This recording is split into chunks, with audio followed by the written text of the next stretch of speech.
Alhamdulillah Rabbil Alamin Wabihi nasta'in ala umuri dunya wad din Wassalatu wassalamu ala sayyidil mursalin Wa khatamin nabiyyin Wa imamil muttaqin Nabiyina Muhammad Wa ala alihi wa ashabihi Wa man tabi'ahum bi ihsanin ila yaumiddin Amma ba'd. Alhamdulillah kita masih diberi kesempatan oleh Allah Jalla Jalaluh untuk menuntut ilmu, untuk menambah keilmuan kita agar kita bisa lebih dekat kepada Allah Subhanahu wa taala.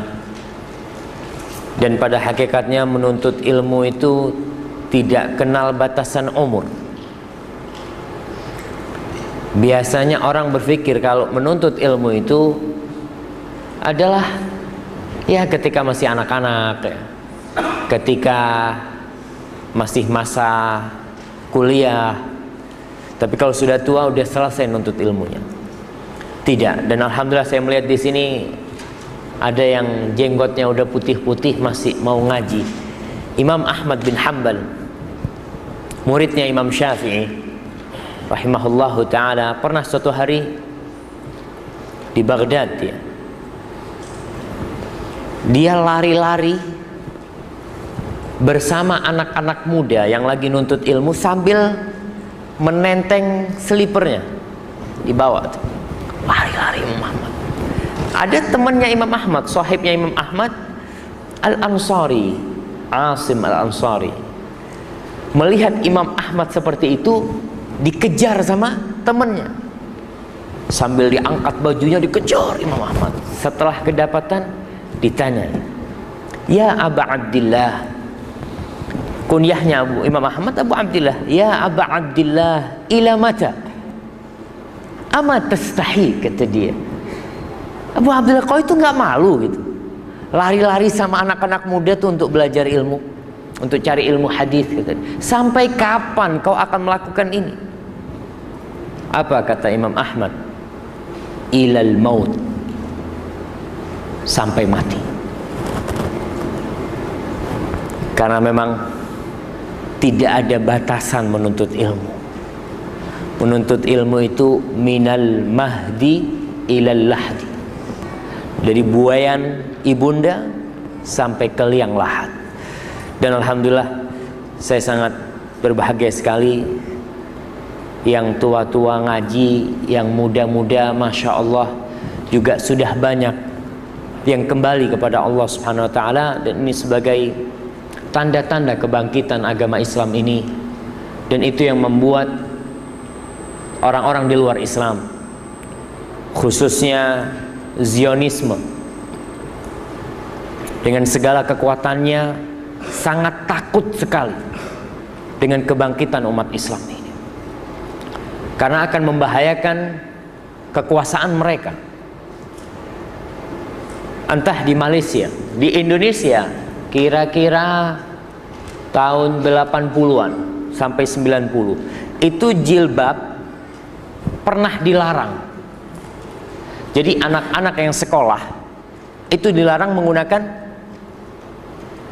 apa? Tudung ya? Kerudung. Sama-sama bahasa Melayu. Kerudung, apa tudung ya? Pakai tudung itu nggak boleh.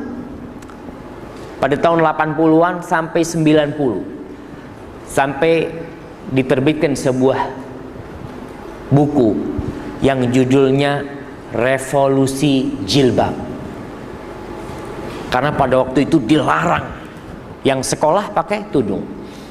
Tapi sekarang alhamdulillah kalau kita lihat, subhanallah, di jalan-jalan ya, kemudian di kampus-kampus itu Masya Allah sudah banyak yang pakai tudung sekarang. Bahkan di Indonesia kemarin Masya Allah, polwan, polisi wanita itu udah diperbolehkan untuk mengenakan tudung. Dan alhamdulillah istri-istri jenderal-jenderal pun sekarang udah boleh pakai tudung. Yang dulunya benar-benar jauh. Kita bersyukur atas nikmat Allah ini, namun tetap kita tetap harus berjuang, harus mengenalkan kepada umat Islam, kepada masyarakat umum tentang agama Allah yang benar ini, karena innad dina indallah al-Islam, sesungguhnya agama yang diridhai Allah Subhanahu wa taala adalah agama Islam ini. Kita akan mengkaji tentang Asmaullah al-Husna. Kata Abu Talha, sebenarnya kitab itu sudah dipesan tapi sudah sampai Malaysia, belum sampai ke Masjid Al-Mustaqim. Tapi udah sampai sini, doakanlah. Jangan meremehkan doa. Saya ajak semalam buka televisi di Malaysia, ada tulisan doa MH 730. Hah? 370. Iya, Masya Allah. Doa kan mau diapain? Allah kalau berkehendak itu kun fayakun, hilang tuh kapal, tuh pesawat, mau datangkan seluruh manusia dari penjuru dunia dengan segala teknologinya. Allah tinggal kun, hilang. Satelit-satelit yang dikatakan manusia itu bisa mendeteksi semua. Katanya di mana? Laut mana, laut mana, laut sana, berangkat semuanya. Nggak ada apa-apa. Semua dikerahkan. Allah Al-Jabbar, Allah Al-Qahhar. Allah kalau mau berbuat itu tinggal kun fayakun. Jadi manusia bagaimanapun dia mengklaim bahwa dirinya sudah mencapai titik teknologi yang kita bisa tahu, kata mereka, di mana ada manusia, di padang pasir di mana. Ini pesawat besarnya berapa besar cuma? Isinya manusia di 200 berapa? Ternyata mereka tidak dapat menemukan. Maka penting sekali kita mengkaji tentang Asmaullah al-Husna agar kita mengetahui bahwa kita ini nothing. Manusia itu sekuat apapun di depan Allah dhaif, lemah. Wa khuliqal insanu dhaifa. Yang gagah perkasa, yang mungkin juara gulat ya, dikasih sakit gigi, kasih sedikit sakit giginya, udah jerat-jerit gak bisa tidur. Dikasih demam, kasih demam aja, lemas. Apa tujuan kita belajar Asmaullah al-Husna? Pertama kita akan mengkaji dari kitab Mukhtasar Fiqhil Asma'il Husna yang ditulis oleh Syekh Abdul Razak bin Abdul Muhsin Al-Badr. Karena bukunya nggak ada, ya bisa dicatat. Kita hendak memahami Asmaullah al-Husna itu apa saja. Berdasarkan hadis Rasul sallallahu alaihi wasallam diriwayatkan Imam Bukhari dan Muslim, "Inna lillahi tis'atan wa tis'ina asman mi'atan illa wahidah man ahsaha dakhalal jannah." Rawahul Bukhari wa Muslim. Sesungguhnya Allah memiliki 99 nama, 100 kurang 1. Man ahsaha dakhalal jannah. Barang siapa yang menghitungnya, maka dia akan masuk surga. Diriwayatkan Imam Bukhari dan Muslim. Hadis ini sahih. Itu yang akan kita pelajari sebanyak mungkin. Tapi perlu diingat pula bahwasanya hadis ini tidak membatasi jumlah nama Allah. Nama Allah itu bukan hanya 99, tapi barang siapa yang menghitung 99, dia masuk surga. Yang menghitung yang 99. Yang mana yang 99 itu? Apakah yang banyak di biasanya di Al-Quran, maaf, sini ada nggak? Iya. Kita lihat umpamanya di banyak Al-Quran itu tertulis Asma'ullah Al-Husna. Yang 99 ini para ulama sepakat bahwasanya tidak ada satu hadis pun yang sahih yang menyebutkan nama Allah yang 99. Nggak ada. Kita akan bacakan beberapa pendapat para ulama dalam hal ini.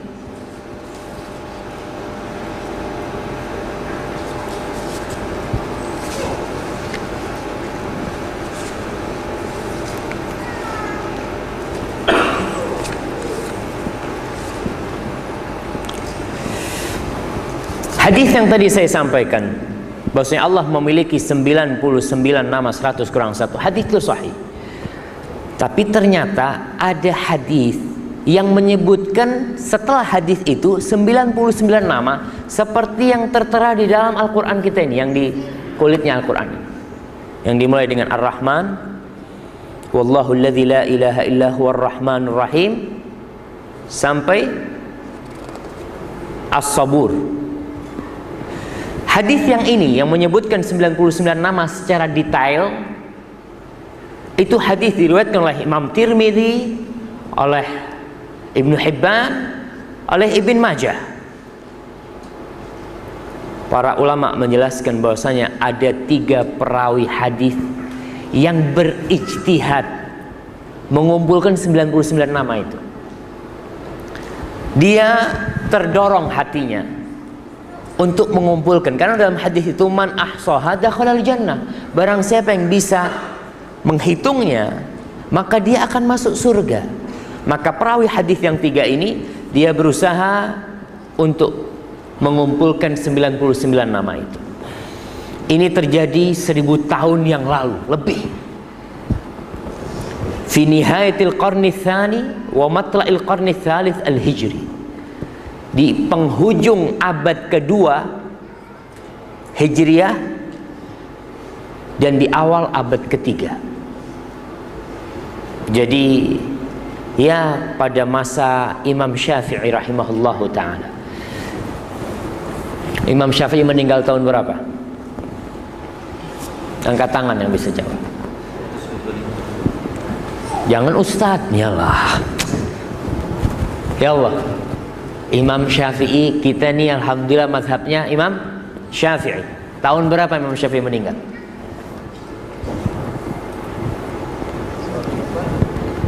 Berapa?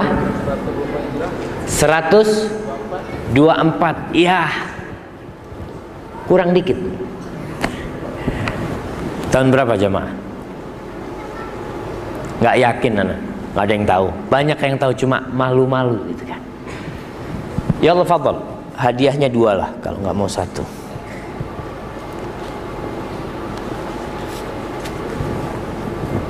Nah,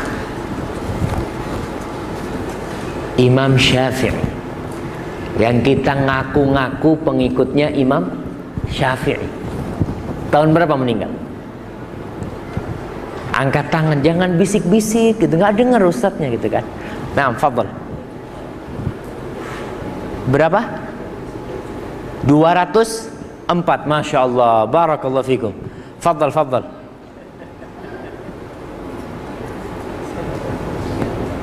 Barakallahu fikum. Nah, tahun 204. Perawi hadis yang menyebutkan 99 nama ini, dia bernama Al-Walid ibn Muslim Maula Bani Umayyah. Al-Walid ibn Muslim Maula Bani Umayyah, dia meninggal tahun 195. Imam Syafi'i meninggal tahun 204. Beda 9 tahun sama meninggalnya Imam Syafi'i. Dia yang pertama kali perawi hadis yang menyebutkan 99 nama secara detail. Para ulama hadis menyebutkan dia ini katsirut tadlis, suka membuat penyamaran dalam hadis. Bukan masuk sabda Nabi, tapi iya, dimasukkan ke sana. Salah satunya hadis ini. Yang kedua, Abdul Malik As-San'ani. Jadi ada 3 beliau hadis tadi saya sampaikan yang menyisipkan dalam hadis 99 nama-nama Allah Subhanahu wa taala secara detail. Yang kedua Abdul Malik As-San'ani, yang para ulama posisi dia kedudukan ini apa Ustaz? Bahasa Melayunya soalnya sama kedudukannya dia di mata para ulama hadis la yajuzul ihtijaj bi riwayatih li'annahu yanfaridu bil mawdu'at. Tidak boleh menjadikan Abdul Malik As-San'ani sebagai hujjah karena dia itu sering meriwayatkan hadis-hadis palsu. Yang ketiga Abdul Aziz bin Husain, kedudukan dia juga di mata para ulama hadis dhaifun zahibul hadis, lemah hadisnya pergi, sebagaimana disebutkan oleh Imam Muslim Ibn Hajjaj Al-Kushairi. Jadi 3 perawi hadis inilah berijtihad. Berijtihad itu dia berusaha untuk mengumpulkan. Dia baca Al-Quranul Karim, mana-mana nama-nama yang dia pikir termasuk nama Allah yang baik, dia masukin ke sana. Mungkin juga dari guru-guru dia sampai terkumpul 99 nama. Kemudian ya, hadis ini yang tadi saya sampaikan bermula dari Ar-Rahman ya, ditambah dengan Allah Ar-Rahman Rahim sampai kepada As-Sabur. Ini diriwayatkan oleh Imam Tirmidzi, dan ternyata Al-Walid itu meriwayatkan, Al-Walid bin Muslim ini riwayatnya itu beda-beda. Ada beberapa nama Allah disebutkan, ketika dia meriwayatkan nanti nama Allah itu dia ganti dengan nama yang lainnya, dengan nama Allah yang lainnya. Maka perlu diingat bahwasanya apa yang disebutkan di dalam Al-Quran ini, yang banyak disebutkan itu sebagiannya itu tidak termasuk nama Allah Subhanahu wa ta'ala. Jadi penamaan Allah Subhanahu wa ta'ala ini tidak boleh dengan ijtihad manusia, tapi harus berdasarkan nas dari Al-Quranul Karim dan dari sunnah Nabi Muhammad SAW. Kalau mengkabarkan tentang Allah lebih bebas sekali. Allah umpamanya was-samaa banainaha bi'aidin, dan langit kita yang membangunnya gitu. Tapi tidak ada nama Allah Al-Banna, tukang bangun, nggak ada. Padahal Allah yang menciptakan, yang membangun langit itu. Maka perlu diingat tentang nama-nama Allah ini, ada hal-hal yang perlu kita perhatikan, bahwasanya tidak boleh menyebutkan nama-nama Allah kecuali berdasarkan nas dari Al-Quran dan Sunnah. Ada nama-nama umpamanya di dalam nama-nama yang disebutkan di sini, di antaranya Al-Khafid, Ar-Rafi', yang itu yang menyebutkannya adalah Muslim, Walid bin Muslim. Para ulama memberikan koreksi terhadap itu. Para ulama memberikan koreksi terhadap itu, namun ini sudah masyhur. Masyhurnya ini 1000 tahun lebih, sehingga seakan-akan orang menerimanya ya udah, ente ini baru datang kata dia, mau merubah, bukan. Jadi kita berusaha untuk memberikan kepada Allah yang memang itu nama Allah. Al-Imam Al-Ghazali, sebagaimana disebutkan oleh Ibnu Hajar Al-Asqalani dalam Fathul Bari, dia itu berargumentasi bahwasanya nama-nama Allah yang husna itu tauqifiyatun bil ittifaq, sesuai dengan kesepakatan ulama itu tauqifiyah, dalam artian harus ada nasnya dari Quran dan Sunnah bahwasanya itu nama Allah. Apa dalil yang digunakan oleh Imam Ghazali? Dia mengatakan la yajuzu lana an nusammiya Rasulullah bismin lam yusammihi bihi abu. Kita tidak boleh memberi nama Nabi kita Muhammad sallallahu alaihi wasallam dengan nama yang tidak diberikan oleh bapaknya. Nabi aja nggak boleh, dan tidak pernah Nabi menamakan dirinya. bikin nama-nama buat Nabi Muhammad SAW, padahal beliau tidak pernah menamakan dirinya dengan nama tersebut. Kemudian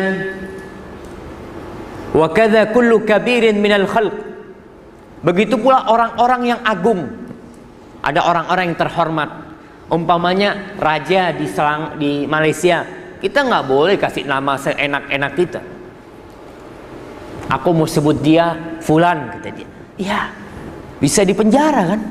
Kalau itu termasuk pencelaan, termasuk penistaan terhadap orang yang agung.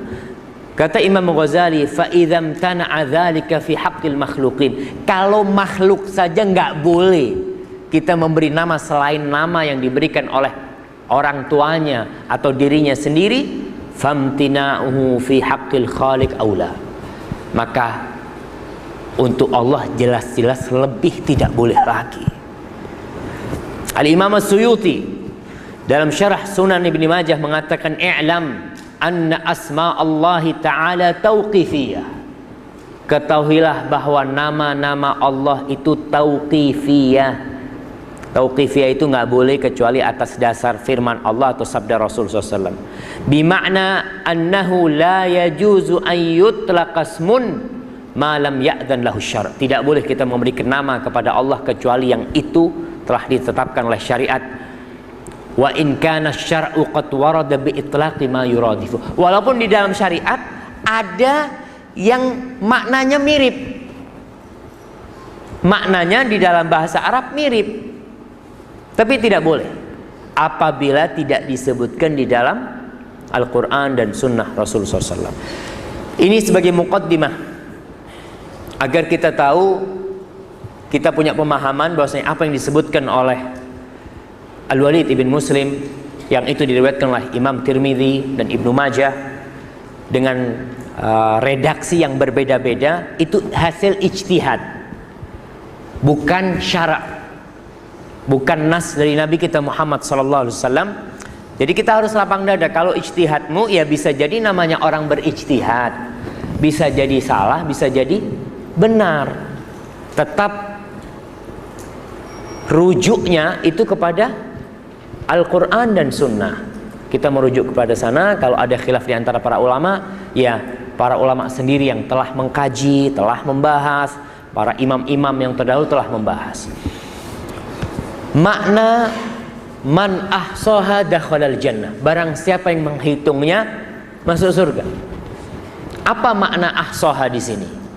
Al-Imam Ibnul Qayyim rahimahullahu ta'ala menjelaskan bahwa menghitung nama Allah ini ada 3 martabat, 3 tingkatan. Tingkatan yang pertama, ihsa'u alfadhiha wa adadiha. Yang pertama itu menghitung, menghafalkan lafadznya saja dan jumlahnya. Sekedar ya dihafal, diketahui. Itu yang pertama. Nggak tahu artinya, nggak tahu. Kan banyak anak-anak cuma sekedar hafal, tapi tidak tahu apa artinya Ar-Rahman umpamanya. Ya nggak tahu umpamanya. Itu sudah termasuk ihsa, tapi itu tingkatan yang paling ringan, paling bawah. Tingkatan yang kedua, fahmu ma'aniha wa madluliha. Setelah menghafal, dia memahami artinya dan maksud dari nama-nama Allah satu per satu. Bukan cuma hafal 5, tapi 99, 100 kurang 1. Tidak semua orang yang bisa memahami hal ini. Kita hari ini kepingin memahaminya bareng-bareng. Apa bahasa Melayunya? Bareng-bareng ini bersama-sama ya. Kita ini ya Allah, ana malu kalau salah ngomong sama antum ini. Iya, bersama-sama gitu. Bersama-sama ngaji, bukan cuma ustadznya, tapi bareng-bareng. Kalau ustadznya ada yang salah, ya paling enggak. Di sini banyak ustadz, alhamdulillah. Ada Ustadz Yunus, ada Ustadz Yusuf, alhamdulillah. Jadi tenang ustadznya, kalau salah ada yang memberitahu gitu kan. Itu yang kedua. Yang ketiga, tingkatan yang paling tinggi, du'a'uha biha. Berdoa kepada Allah dengan menggunakan asma'ullah al-husna. Allah mengatakan walillahil asma'ul husna. Allah itu memiliki nama-nama yang indah. Fad'uhu biha. Gunakan nama-nama itu untuk berdoa kepada Allah. Doa dengan asma'ullah al-husna ini ada dua macam. Yang pertama doa utsana, yang kedua doa masalah. Doa dengan memuji Allah Subhanahu wa taala. Ketika kita punya teman kena musibah, kita tepuk, Allah itu maha sabur, tenanglah kau. Kita memuji Allah supaya orang ini, iya kenapa aku harus, subhanallah, harus marah-marah gitu seperti. Ada orang susah cari pekerjaan, daftar sana daftar sini ditolak, bingung hidupnya. Kita ingatkan dia, apa kau lupa bahwasanya Allah itu Razzaq? Kita puji Allah, kau ingat Allah Razzaq. Tinggal kau bagaimana mendekatkan diri kepada Allah Subhanahu wa taala. Itu doa dengan memuji Allah dengan asma'ullah al-husna, dengan menyebut Allah dengan asma'ul husna, itu termasuk memuji Allah Subhanahu wa taala. Kadang-kala kita, ya Allah antar Razzaq, ya Allah. Kita nggak minta, kita cuma menyebut ya Allah anta ar-Razzaq. Tapi di diri kita ada perasaan, ya kasih rizkilah aku ya Allah, gitu kan. Antum ingat sama doanya Nabi Yunus? Siapa yang ingat sama doanya Nabi Yunus di perutnya ikan? Yang kecil-kecil nih, anak-anak. Doanya Nabi Yunus di perutnya ikan. Masa nggak hafal mah? Nabi Yunus dimakan ikan nggak? Ikan apa? Ikan kembung? Hah? Ikan apa? Ikan tenggiri? Hah? Ikan hiu? Masya Allah. Betul ikan hiu, Ustaz? Bukanlah, ikan hiu udah habis kalau ikan hiu. Ikan apa? Ikan paus. Apa doanya Nabi Yunus waktu di perutnya ikan paus? Ya Allah. Kita tanya sama yang tua, kalau yang kecil-kecil nggak tahu mah. Iya, fadhal. Ya Allah jamaah. Ya, ini mah panitia nggak boleh jawab. Fadhal yang jauh. Yang keras.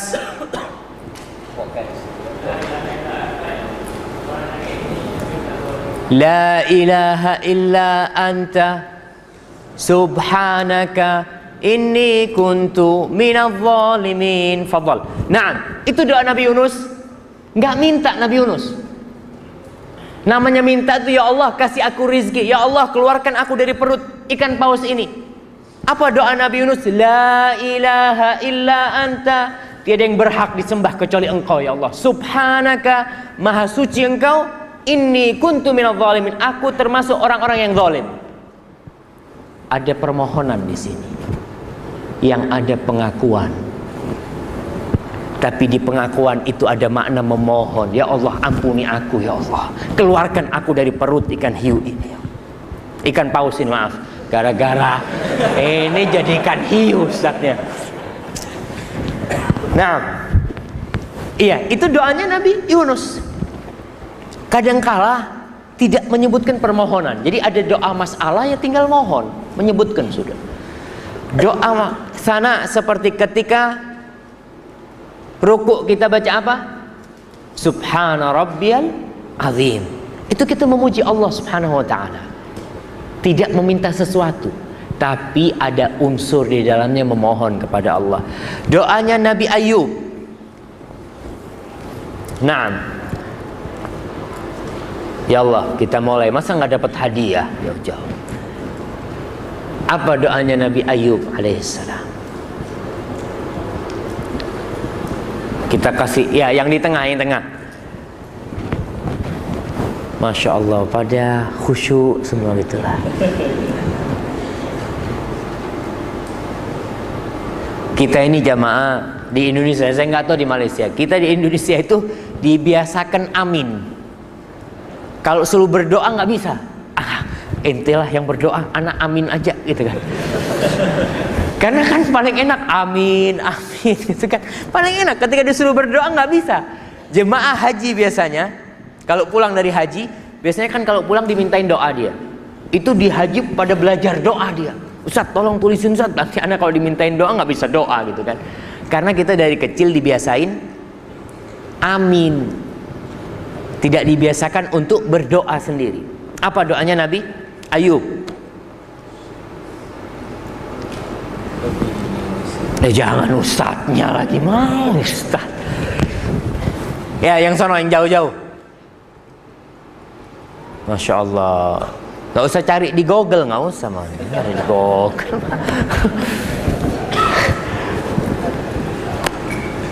Apa doanya Nabi Ayub? Inni masaniyadh-dhurr wa anta arhamur rahimin. Ya Allah, aku lagi kena penyakit nih, dan kau itu yang maha pengasih ya Allah. Nggak minta disembuhkan. Sembuhkan aku tidak. Tapi dia sebut, ya Allah, kau itu yang maha pengasih. Maksudnya ya sembuhkan aku ya Allah. Tapi itu adab, itu etika berdoa. Maka Ibnul Qayyim menjelaskan bahwasanya dengan Asma'ullah al-Husna ini, Nabi Ayub mengatakan, wa anta arhamur rahimi. Kau itu yang maha pengasih di antara mereka yang memberikan kasih. Kau zat yang memberikan kasih yang jauh lebih dari semuanya. Allah tinggal ngomong apa? Kun fayakun. Langsung sembuh Nabi Ayub alaihissalam. Nabi Yunus dari perutnya ikan paus keluar. Itu 3 tingkatan. Sebutkan 3 tingkatannya. Nah, yang pertama, iya. Yang kedua, memahami. Oke. Yang ketiga, dengan Asma'ullah al-Husna. Fadl Habibi, Masya Allah. Fadl. Silahkan. Jadi itu 3 hal. Usahakan kita sampai ke tingkatan yang paling tinggi, bertawasul dengan Asma'ullah al-Husna. Ketika kita punya masalah apa saja tuh, Allah subhanahu wa ta'ala bisa menyelesaikannya.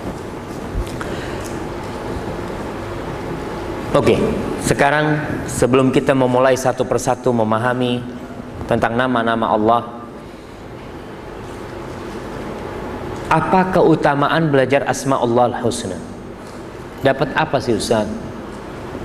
Jauh-jauh dari Pinang, ada yang dari Pinang? Dari Pinang, apa?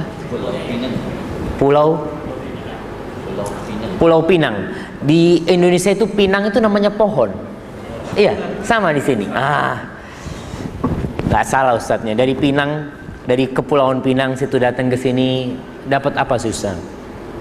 Kok yang dibahas Asma'ullah al-Husna, kok nggak tentang yang lainnya gitu ya? Tadi kita sudah sebutkan sebagiannya. Syekh Abdul Razak hafizahullahu ta'ala dalam kitabnya Fiqh Asma'ullah al-Husna, dia menyebutkan ada 7 poin.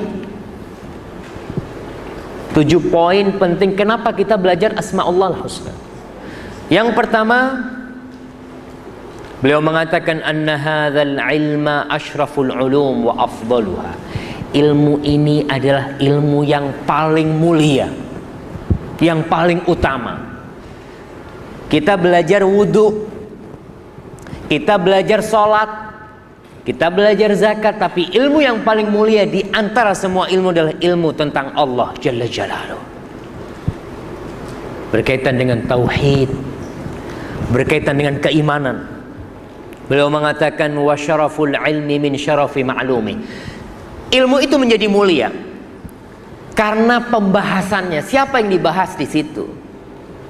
Yang dibahas di situ adalah tentang Rabbul Alamin, tentang yang menciptakan kita, tentang yang menghidupkan, Al-Muhyi Al-Mumit, yang menghidupkan dan mematikan kita, Allah Jalla Jalaluh. Maka jangan merasa rendah diri. Kita belajar Asma'ullahul Husna, kita belajar ilmu yang paling tinggi.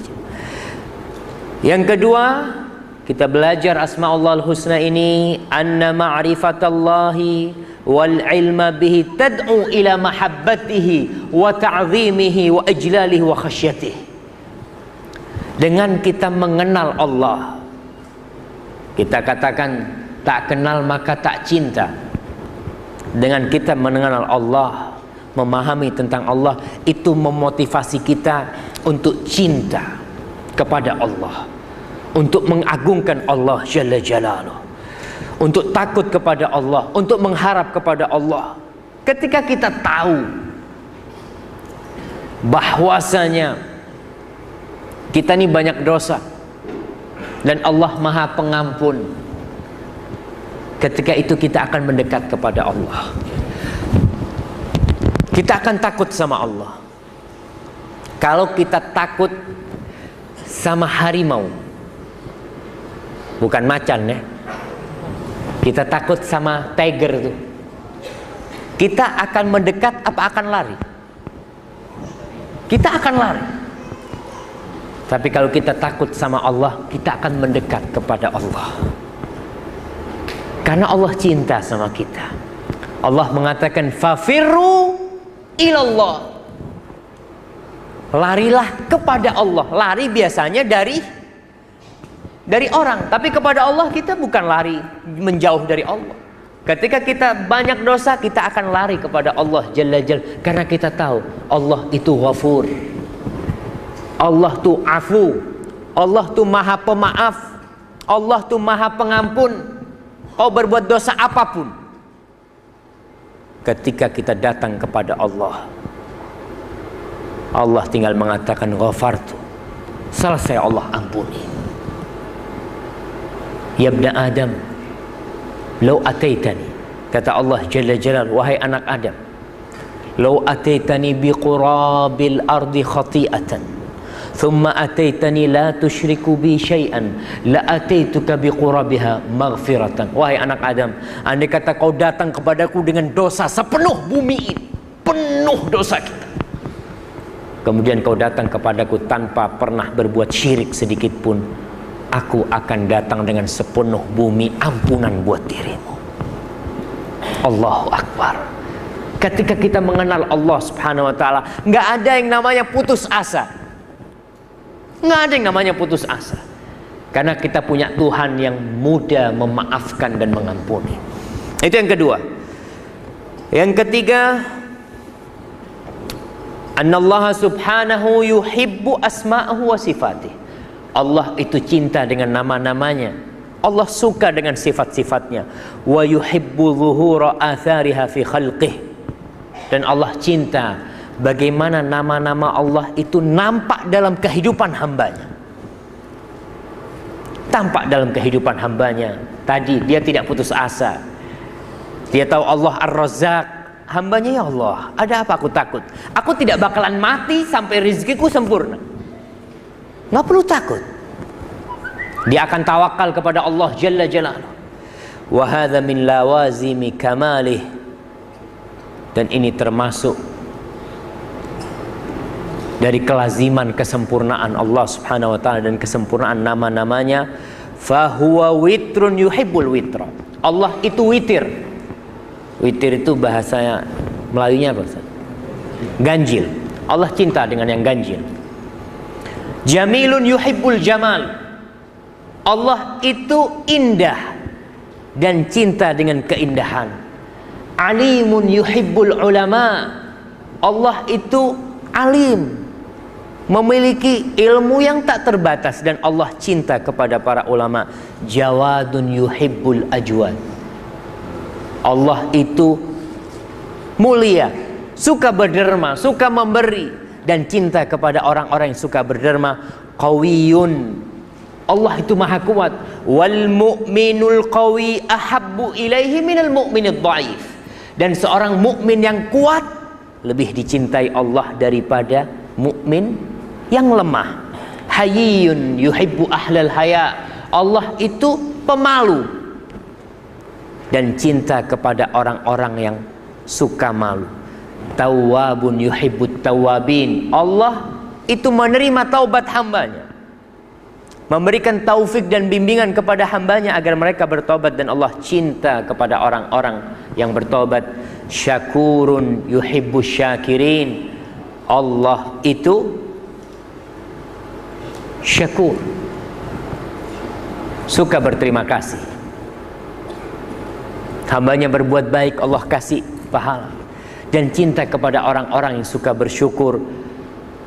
Maka muhsinun yuhibbul muhsinin, rahimun yuhibbur rahama. Allah cinta, Allah itu maha pengasih dan suka kepada orang-orang yang mengasih. Ketika kita tahu nih, kita paling enggak berusaha untuk mempraktekkan dalam kehidupan ini.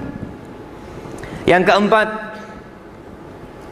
di antara poin yang menyebabkan kita belajar Asmaul Husna, annallaha khalaqal khalqa wa awjadahum minal adam wa sakhkhara lahum ma fis samawati wa ma fil ardi liya'rifuhu wa ya'buduh. Allah menciptakan semua ciptaannya, kita termasuk bumi ini, ikan-ikan di lautan, burung-burung di kayangan sana, semuanya yang ada di muka bumi ini, yang ada di langit, bintang-bintang yang indah yang menghiasi malam hari, mentari yang menerangi dunia.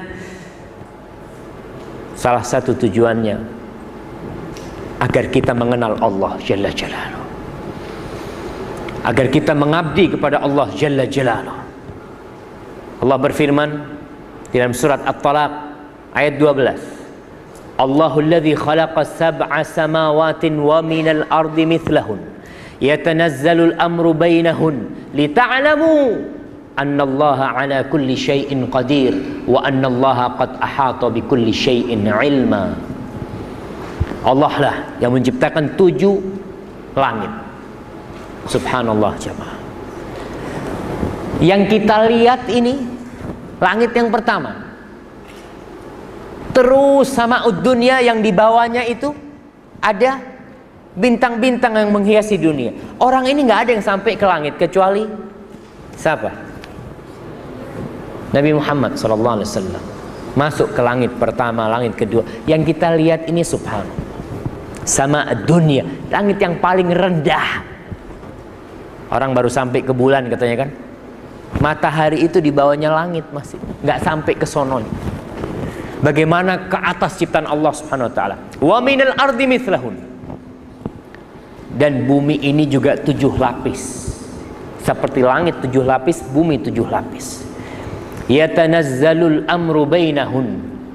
Itu perintah-perintah Allah turun di antara langit-langitnya menuju ke bumi Allah. Apa tujuannya Allah menciptakan semua itu? Lita'lamu, agar kalian maklum, agar kalian berilmu, agar kalian mengerti, agar kalian memahami annallaha ala kulli syai'in qadir, bahwa Allah mampu berbuat apa saja. Allah kuasa untuk bertindak apa saja. Kalau kita punya musibah, kadangkala seorang di antara kita ini ya punya musibah yang seakan-akan musibah itu besar sekali. Dia lupa bahwasanya innallaha ala kulli syai'in qadir. Yang gelap bisa Allah jadikan terang. Kita lihat langit ini, masjid ini, Masya Allah, 1 tingkat. Ada berapa tiang? Berapa pilar? Banyak tuh di tembok-tembok. Tapi langit Allah yang 7 lapis tidak ada pilarnya, tidak ada tiangnya. Sebagai bukti bahwa manusia sampai sekarang belum bisa membuat satu atap yang tanpa tiang. Nggak bisa. Pasti ada tiangnya. Bagaimana langit yang 7 lapis itu tanpa tiang yang kita melihatnya. Wa annallaha qad ahata bi kulli syai'in ilma.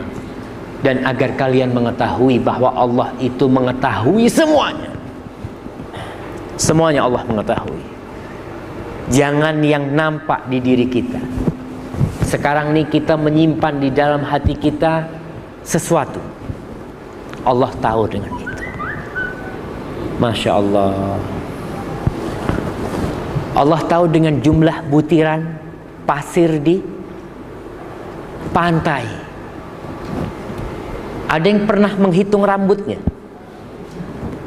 Ada nggak alat untuk menghitung rambut sini? Kita nih yang sedikit aja suruh ngitung ya, catat, diikat gitu kan. Allahu Akbar. Ini tujuannya. Allah menciptakan langit dan bumi dan semua yang di dalamnya agar kita memahami bahwasanya Allah Maha Kuasa atas segala sesuatu. Yang kelima, salah satu rukun iman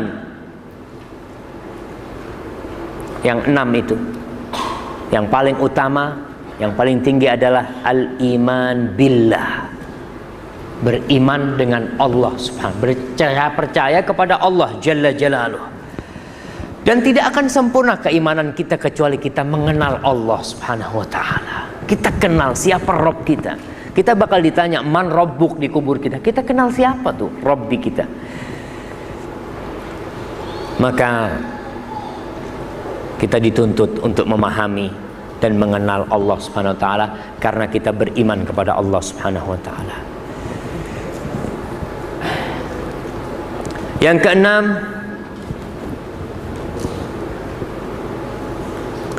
annal ilma bihi ta'ala aslul asya' kulliha. Mengenal Allah subhanahu wa ta'ala itu adalah asal semua ilmu. Dari mengenal Allah subhanahu wa ta'ala. Hatta innal arifa bihi haqiqatal ma'rifah yastadillu bima arafa min sifatih wa af'alih. Dan orang-orang yang arif dengan Allah, yang kenal dengan Allah subhanahu wa ta'ala dengan ma'rifat yang sempurna, dia itu akan tahu dengan sifat-sifat Allah, dengan af'al Allah, dengan perbuatan Allah, dengan syariat Allah. Karena dia tahu syariat Allah itu diantara hikmah dan kebijakan Allah. Allah itu adil. Maka kita butuh memahami supaya kita tahu dengan syariat Allah subhanahu wa ta'ala. Syekh menjelaskan dengan panjang, tapi kita ambil yang ringkasan itu. Yang ketujuh, anna ma'rifatallah wa ma'rifata asma'ihi wa sifatihi tijaratun rabihah. Sesungguhnya mengenal Allah subhanahu wa ta'ala dan mengenal nama-nama Allah dan sifatnya itu termasuk perniagaan yang menguntungkan.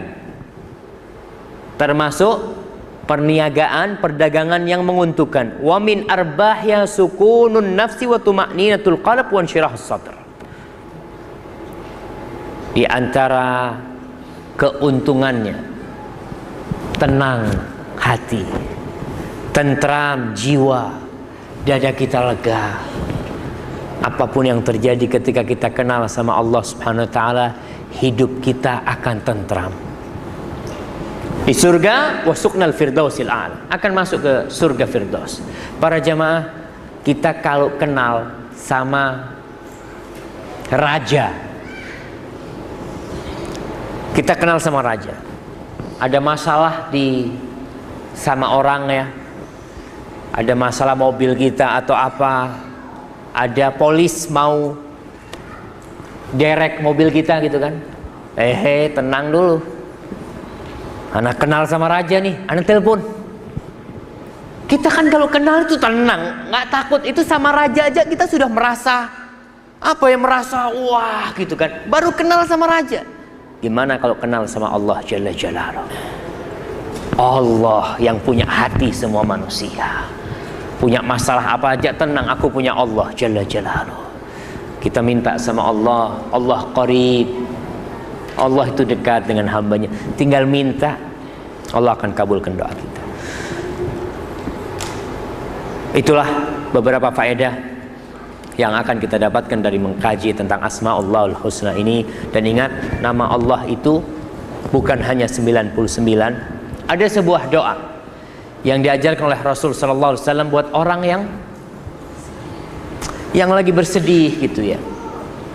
Disebutkan di situ bahwasanya nama Allah itu tidak terhingga. Siapa yang hafal doa itu?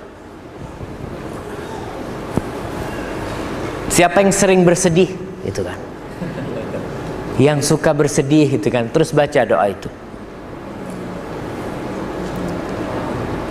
Allahumma inni as'aluka bikulli ismin huwa laka sammaita bihi nafsaka au anzaltahu fi kitabika au 'allamtahu ahadan min khalqika au ista'tharta bihi fi ilmil ghaibi 'indak. Ya Allah, aku mohon dengan segala nama yang kau namakan dirimu dengan nama itu, yang kau turunkan di dalam Al-Quranul Karim, yang kau ajarkan kepada hamba-hambamu, salah satu dari hambamu, nabi-nabimu, yang kau sembunyikan untuk dirimu sendiri. Allah punya nama, hanya Allah yang tahu. Aku meminta dengan nama-nama itu. Ini termasuk tawassul dengan Asma'ullahul Husna, dan termasuk tawassul yang masyru'. Kita tawassul ini usahakan ya ini. Mau tawassul sama apa? Paling enak tawassul dengan Asma'ullahul Husna. Tinggal panggil Allah Jalla Jalaluh, Allah dengar kita. Alhamdulillah, kita sudah masuk muqaddimah, sudah selesai. Kita sekarang akan membahas tentang satu persatu dari Asma'ullahul Husna. Kita akan mulai dengan sesuai dengan susunan yang disebutkan oleh Syekh Abdul Razak di sini. Yang pertama adalah Allah. Jadi nama-nama Allah itu ada yang khusus buat Allah, yang tidak boleh makhluknya menggunakan nama itu. Di antaranya Allah dan Ar-Rahman. Tidak boleh seorang mengatakan namanya siapa? Rahman. Nggak boleh. Karena nama itu khusus buat Allah Jalla Jalaluh. Allah juga tidak boleh seorang memberi nama anaknya Allah, tidak boleh. Tapi ada nama-nama yang boleh diberikan kepada makhluknya, sebagaimana Allah menamakan nabinya Raufun Rahim. Nabi Muhammad ini bil mu'minina Raufun Rahim. Dan Allah innallaha bin nasi la Raufur Rahim. Dan Allah itu kepada manusia Rauf. Rauf itu nanti kita akan bahas makna Rauf dan Rahim. Jadi ada nama-nama, tidak boleh kita memberi nama satu tempat gedung Ar-Rahman umpamanya, karena itu nama khusus buat Allah Jalla Jalaluh. Di Saudi itu ada beberapa tempat yang para ulama sudah berusaha untuk membenarkannya. Ada pasar namanya Aswaq Rahmaniyah, pasar-pasar Rahmaniyah, dan itu tidak boleh. Para ulama sudah menjelaskan tentang itu. Nama yang pertama adalah Allah. Wa huwa ismun 'azimun min asma'illahil husna.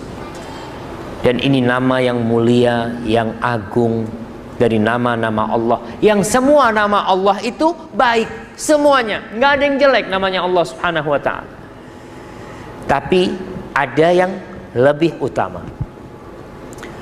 Dan asma'ullah dan nama Allah ini wa huwa aktsaru asma'illahil husna wurudan fil Qur'anil Karim. Yang paling banyak tertera di dalam Al-Qur'an ini Allah. Bismillahirrahmanirrahim. Alhamdulillahi rabbil alamin. Bismillah ada nama Allah. Alhamdulillah ada nama Allah Subhanahu wa ta'ala. Faqad warada fil Qur'ani akthar min 2200 marrah. Telah disebutkan di dalam Al-Qur'an 2200 kali. Di dalam Al-Qur'an lebih dari 2200 kali. Dan ini tidak ada di nama yang lain. Sebanyak ini tidak ada. Dan Allah Subhanahu wa ta'ala telah membuka dengan nama Allah ini 33 ayat. 33 ayat itu dimulai dengan kata-kata Allah. Apa diantaranya?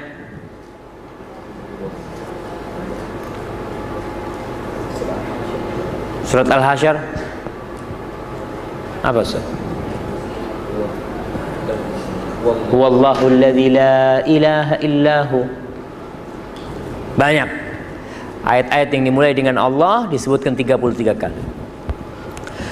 Sebagian ulama menyebutkan bahwasanya Allah ini Ismullahil A'zam. Nama Allah yang paling agung itu Allah. Alladzi idza du'iya bihi ajab, yang kalau dia dipanggil dengan nama itu Allah akan mengabulkan doanya.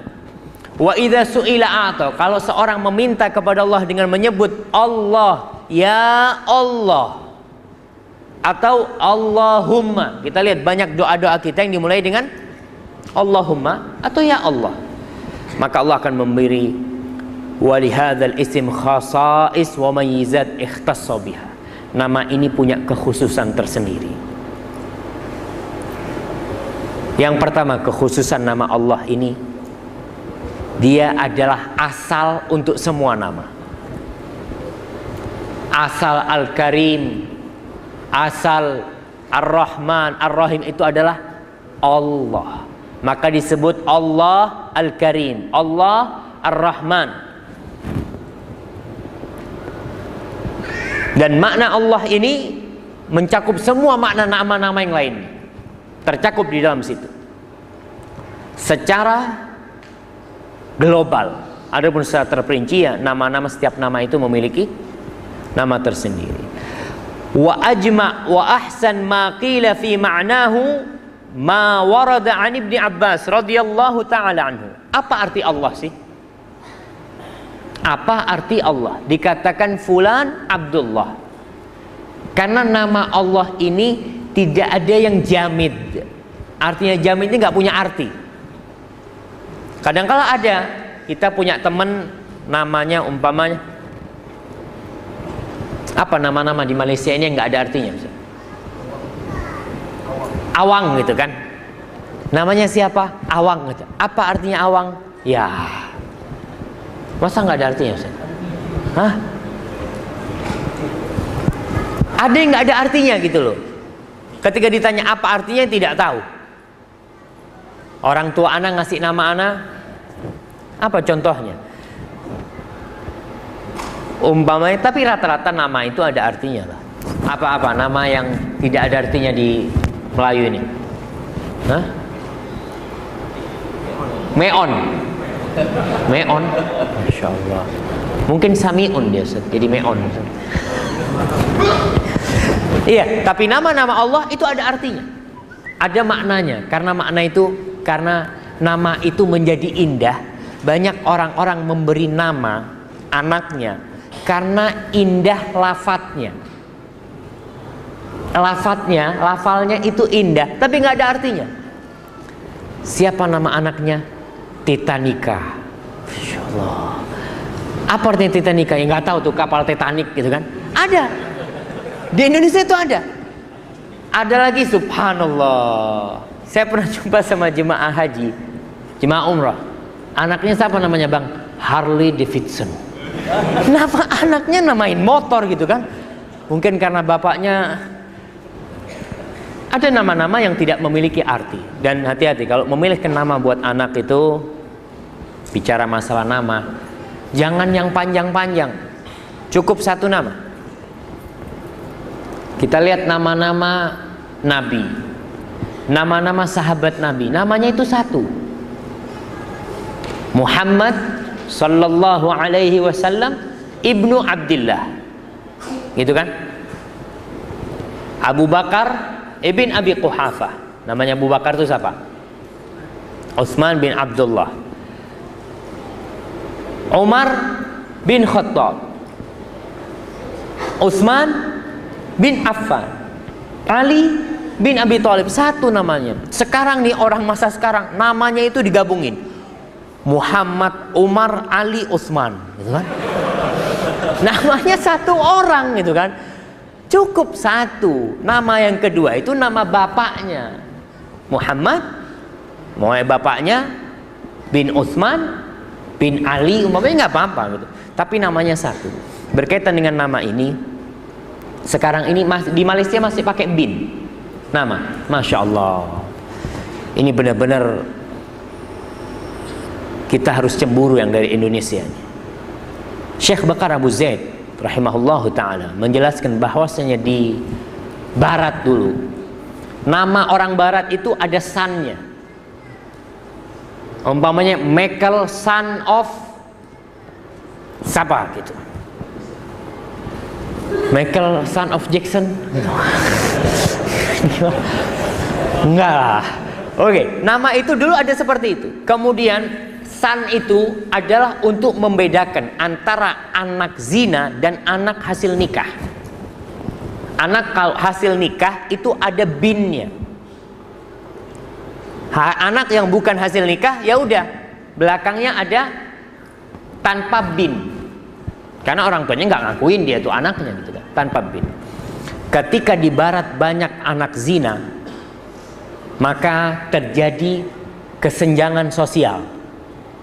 Orang-orang yang tidak ada binnya itu kan merasa hidupnya ya tak nyaman. Karena orang tahu dia ini bukan anak resmi hasil nikah gitu. Maka di barat kemudian dihapuskan bin, nggak ada bin, supaya sama antara yang hasil nikah dengan yang bukan hasil nikah, dengan yang zina. Istilahnya itu di Jawa ada kumpul kebo. Di sini apa istilahnya? Kumpul kerbau. Kerbau ini kayak lembu yang warnanya abu-abu itu apa? Kerbau juga, iya. Di Jawa istilahnya kumpul kerbau. Ada orang-orang yang tidak menikah seperti kerbau dia. Kumpul satu rumah, hidup di satu rumah, punya anak tapi tidak menikah. Ini disebut kumpul kerbau. Bagaimana anak-anaknya itu? Dulu, yaitu disebutkan perbedaannya adalah bin. Untuk menyebutkan mana yang hasil nikah sah dan mana yang hasil kumpul kerbau tadi itu. Kita kembali kepada nama-nama Allah Subhanahu wa taala. Yang pertama Allah, apa arti Allah itu sendiri? Karena nama Allah ada artinya. Dan makna yang terindah adalah yang disebutkan oleh Ibnu Abbas radhiyallahu taala anhu, dia adalah dzul uluhiyati wal ubudiyati ala khalqihi ajma'in. Dia adalah yang berhak disembah, yang berhak mendapatkan pengabdian, yang berhak mendapatkan doa-doa dari semua makhluknya. Maka dikatakan la ilaha illallah, tiada yang berhak disembah, tiada Tuhan yang pantas untuk dimintai, untuk didoain, dimohonin kecuali Allah Jalla Jalla. Karena makna Allah sendiri adalah dzul uluhiyati wal ubudiyah, yang memiliki posisi kedudukan hak untuk disembah, untuk diagungkan. Itu adalah makna Allah. Kata Syekh Abdul Razak, yang disebut dzul uluhiyah wal ubudiyah adalah alladzi lahu awsaful jalal wal kamal wal azamah.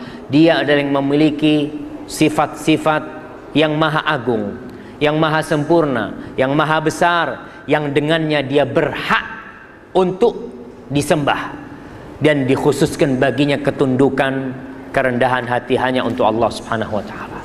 Maka doa kita kalau kita mengatakan Allahumma, resapi itu, ya Allah, Kau yang berhak disembah. Kenapa aku minta kepada selain Allah?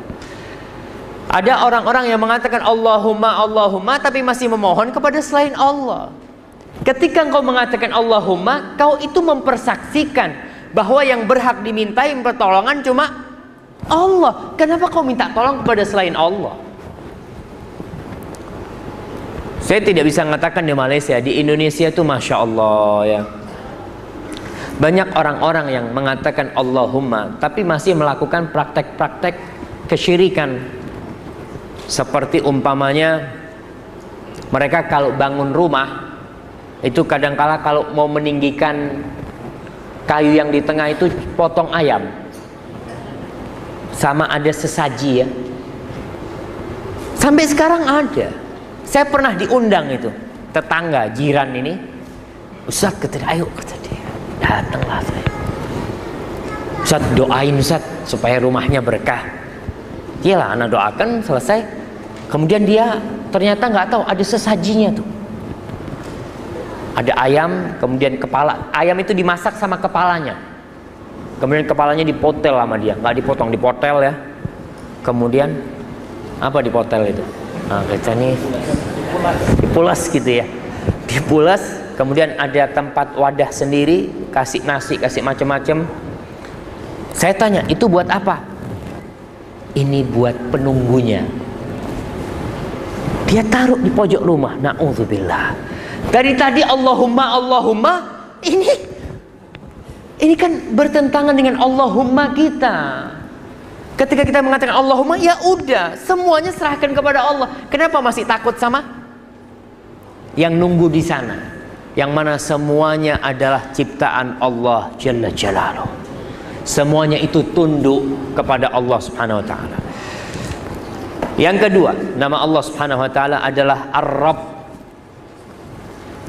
Ada orang namanya Abdur Rabb.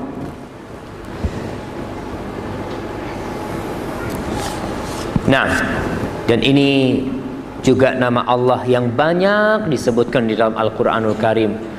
Di banyak ayat dengan redaksi yang bermacam-macam.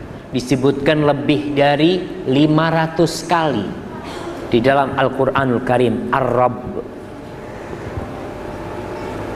Yang pertama disebutkan dalam Al-Quran di surat apa? Adik-adik, adik-adik yang kecil sini. Ar-Rabb ini pertama kali disebutkan di Al-Quran di surat apa? Jangan yang besar-besar, kita tanya sama yang kecil-kecil. Hah? Rabb. Nama Allah Rabb itu disebutkan di surat apa? Surat Al-Fatihah. Alhamdulillahi Rabbil Alamin. Rabbil Alamin. Allah sebutkan dua bersama, lillah terus Rabb. Yang pertama disebutkan Allah dalam Al-Quran Al-Karim, kemudian di sini Rabbil Alamin. Kemudian Allah berfirman, Qul inna salati wa nusuki wa mahyaya wa mamati lillahi Rabbil Alamin. Itu Allah sebutkan di situ. Wa makna Rabb. Apa arti Rabb ini? Arti Rabb ini aidzur rububiyyati ala khalqihi ajma'in. Khalqan wa mulkan wa tasarrufan wa tadbiran. Wa huwa minal asma'ad dala ala jumlati ma'anin la ala ma'nan wahid. Rabb ini adalah salah satu nama Allah yang memiliki makna banyak. Dialah yang menciptakan. Dzur rububiyah, yang memiliki hak mengatur. Secara penciptaan, Allah yang menciptakan semuanya. Wa mulkan, Allah yang memiliki. Banyak di antara kita yang bangun rumah bagus, ternyata bukan milik dia, milik orang gitu kan. Dia cuma sebagai apa istilahnya di sini? Sebagai kontraktor aja dia. Tapi bukan milik dia, sekedar membangun. Tapi Allah Jalla Jalaluhu, dia yang mencipta dan dia yang memiliki. Wa tasarrufan, dan Allah yang mengaturnya. Bagaimana Allah hendak menghancurkan, hendak memusnahkan, itu hak Allah Subhanahu wa taala, dan Allah juga ya yang meluruskan, yang memperbaiki. Itulah makna Rabb. Jadi dia memiliki makna yang banyak sekali. Kemudian Syekh Abdul Razak mengatakan inna hadzal isma idza ufrida tanawala fi dalalatihi sa'ira asma'illahil husna wa sifatihil ula. Dan nama ini apabila disebutkan secara sendirian, maka maksud dan maknanya itu mencakup semua nama-nama Allah dan sifat-sifatnya yang lainnya. Dan paling banyak di Al-Quran doanya para nabi itu pakai Rabb. Coba sebutkan 3 doa pakai Rabb. 3. Mana angkat tangan yang mau jawab? Jangan bisik-bisik lah. Rabbana atina fid dunya hasanah. Yang kedua, Rabbi wa qul Rabbi zidni ilman. Yang ketiga, kama rabbayani shaghira. kurang 1. Apa lagi? Rabbana zalamna anfusana. Masyaallah. Fadhal. Silakan. Barakallahu fikum. Iya, banyak sekali. Rabbana hablana min azwajina wa dzurriyyatina. Itu apa lagi? Rabbi habli hukman wa alhiqni bisalihin. Kemudian Rabbi ighfirli warhamni. Itu mah waktu sholat. Rabbi shrahli sadri. Apa lagi?